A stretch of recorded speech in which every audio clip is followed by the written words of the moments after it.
शेतकरी हा राज्याचा मुख्य आधारस्तंभ आहे. शेतकऱ्यांच्या सर्वांगीण विकासासाठी राज्य शासन कटिबद्ध आहे. शेतकऱ्यांसाठी पुण्यश्लोक अहिल्यादेवी होळकर कर्जमुक्ती योजना राबविण्यात आली आहे. या योजनेचा पहिल्या टप्प्यात जिल्ह्यातील 9020 शेतकऱ्यांच्या खात्यात 89,74,51,955 रुपये एवढी रक्कम वर्ग करण्यात आली आहे, अशी माहिती राज्याचे पणन व राजशिष्टाचार तथा जिल्ह्याचे पालकमंत्री जयकुमार रावल यांनी दिली.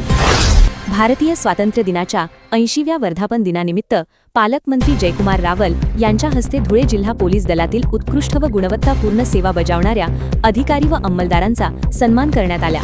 भारत सरकारच्या गृह मंत्रालयाच्या मार्गदर्शक सूचनांनुसार राज्याचे पोलीस महासंचालक यांच्यातर्फे जिल्ह्यातील 10 अधिकारी कर्मचाऱ्यांना अतिउत्कृष्ट सेवा पदक तर 3 उत्कृष्ट सेवा पदक जाहीर झाले आहे.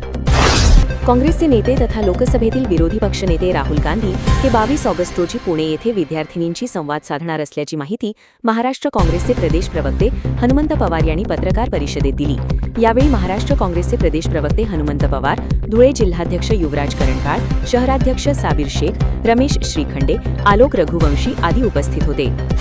ऐतिहासिक वारसा असलेल्या आणि अनेक स्वातंत्र्य सैनिकांचे वास्तव्य राहिलेल्या जिल्हा कारागृहातील सुधारणांसाठी राज्य शासनाकडून सर्वतोपरी सहकार्य केले जाईल, असे प्रतिपादन राज्याचे पणन व राजशिष्टाचार तथा जिल्ह्याचे पालकमंत्री जयकुमार रावल यांनी केले.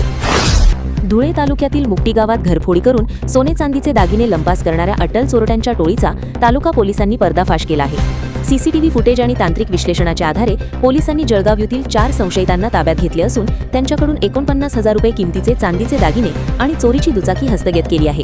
या कारवाईमुळे तालुका पोलीस ठाण्यातील घरफोडी आणि दुचाकी चोरीचे 2 गुन्हे उघडकीस आले आहेत. शिरपूर वरवाडे शिवारात भरधाव क्रेनने दुचाकीला चिरडल्याची भीषण घटना घडली. या अपघातात दुचाकीवर मागे बसलेले वृद्ध ठार तर चालक गंभीर जखमी झाला आहे. शिरपूर तालुक्यातील अतिदुर्गम गुढाळपाणी गावात स्वातंत्र्यदिनी 15 ऑगस्ट रोजी इतिहास घडला. तब्बल अनेक दशकांनी गावात पहिल्यांदाच एसटी बस दाखल झाली असून ग्रामस्थांनी ढोल ताशांच्या गजरात आणि जल्लोषात लालपरीचे स्वागत केले. शिरपूर शहरातील वाल्मिक नगर येथे 36 वर्षीय शंकर नानागीर गोसावी यांनी गुरुवारी रात्री उशिरा राहत्या घरात गळफास घेऊन आत्महत्या केली. ही दुर्दैवी घटना 13 ऑगस्ट रोजी रात्री 11:15 वाजेच्या सुमारास घडली असून घटनेची नोंद शिरपूर शहर पोलीस ठाण्यात आकस्मिक मृत्यू म्हणून करण्यात आली आहे. खासगी वाहनाने शिरपूर कॉटेज रुग्णालयात दाखल करण्यात आले, मात्र डॉक्टर अमोल जैन यांनी त्यांना 14 ऑगस्ट रोजी रात्री 1 वाजता मृत घोषित केले. शंकर गोसावी यांच्या आत्महत्येचे कारण अद्याप स्पष्ट झालेले नाही. शिंदखेडा तालुक्यातील डाबली धांदरणे ते नरडाणा या दरम्यान पश्चिम रेल्वेच्या सुरत भुसावळ गेट क्रमांक 119च्या ठिकाणी तयार करण्यात आलेल्या रेल्वे बोगद्यात अंडरपास मोठ्या प्रमाणावर पाणी साचले आहे. सध्या पावसाळा सुरू असल्याने या बोगद्याला तळ्याचे स्वरूप प्राप्त झाले आहे. गेल्या काही दिवसांपासून साचलेल्या पाण्याचा निचरा करण्यात आलेला नसल्याने या मार्गावरून ये-जा करणाऱ्या वाहनधारकांना व प्रवाशांना जीवघेणा प्रवास करावा लागत आहे. साक्री शहरातील त्रिमूर्ती शिक्षण संस्थेच्या श्रीमती विमलबाई उत्तमराव पाटील कला व कै डॉक्टर भास्कर सदाशिव देसले विज्ञान महाविद्यालय येथे 10 ऑगस्ट रोजी राष्ट्रीय सेवा योजनेअंतर्गत आणि प्रजापिता ब्रह्मकुमारी ईश्वरीय विश्वविद्यालय शाखा साक्री यांच्या संयुक्त विद्यमाने नशामुक्ती प्रतिज्ञा महाअभियान पार पडले. विद्यार्थ्यांनी या मोहिमेत व्यसनमुक्तीची शपथ घेतली. कृषी विभागाच्या वतीने 2026-27 या वर्षासाठी राज्यातील शेतकऱ्यांचे देशाबाहेर अभ्यास दौरे ही नाविन्यपूर्ण योजना राबविण्यात येत आहे.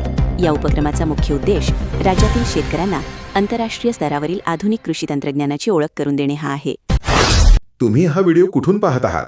तुमचं नाव आणि गाव कमेंटमध्ये नक्की लिहा. निवड झालेल्या प्रेक्षकांचं नाव आणि गाव पुढील व्हिडिओमध्ये घेतलं जाईल. व्हिडिओ आवडल्यास लाईक्स आणि सबस्क्राईब करायला विसरू नका. धन्यवाद.